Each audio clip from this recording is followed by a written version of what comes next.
11 ATPH2. Di sini saya akan mempresentasikan data mentah dari pengamatan di lapangan tentang kalibrasi spiral. Yang pertama di sini ada hasil dari data saya sendiri, yaitu lebar gawangnya 1,80 meter, kapasitas curah nozzle-nya 0,40 menit, kecepatan jalan dalam 100 meter yaitu 1,40 menit.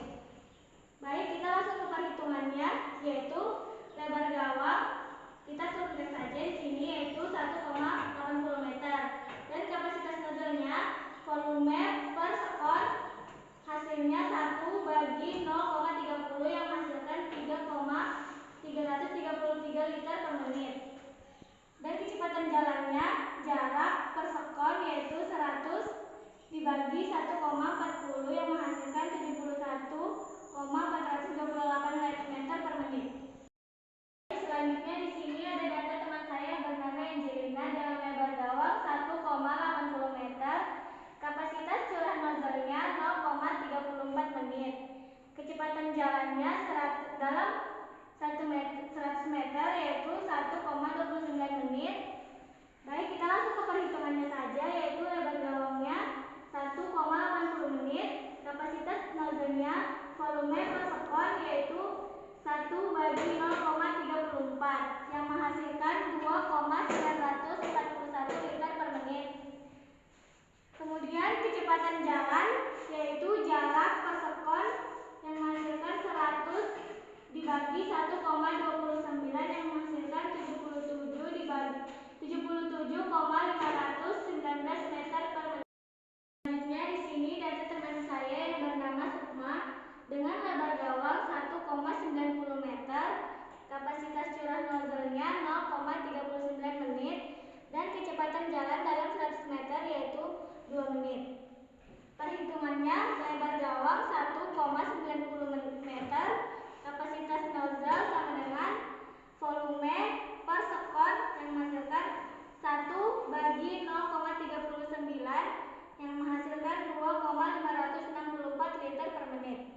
Kemudian kecepatan jalannya jarak per sekon 100 dibagi 2 yang menghasilkan 50 meter per menit. Selanjutnya di sini ada teman saya yang bernama Mega dengan lebar gawang 1,40 meter dan kapasitas curah nozzle-nya 0,40 menit. Sedangkan kecepatan jalannya 2,17 menit. Dalam perhitungan, lebar gawang 1,40 meter, kapasitas nozzle-nya volume per sekon sama dengan 1 dibagi 0,40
ditambah 77,519 ditambah 50 ditambah 46,082 dan menghasilkan 245,029. Kemudian di sini kita akan mencari rata-ratanya dengan cara banyaknya jumlah dibagi dengan banyaknya data, yaitu jumlahnya 6,9 dibagi dengan 4, hasilnya 1,72.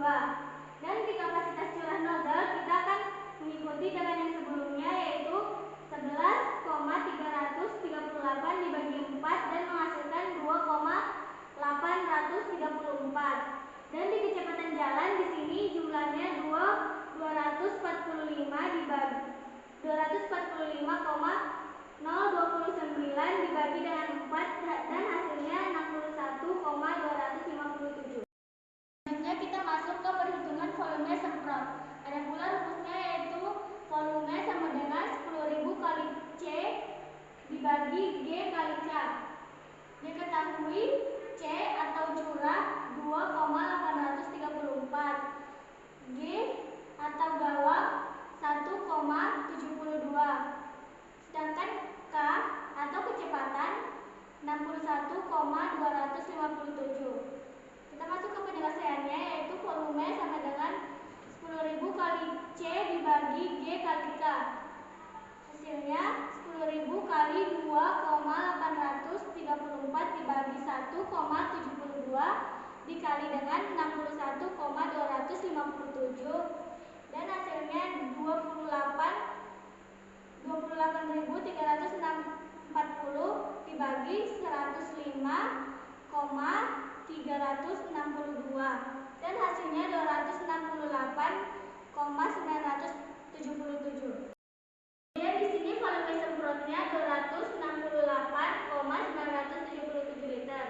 Jumlah tangki 268,977 dibagi 16, hasilnya 17 tangki.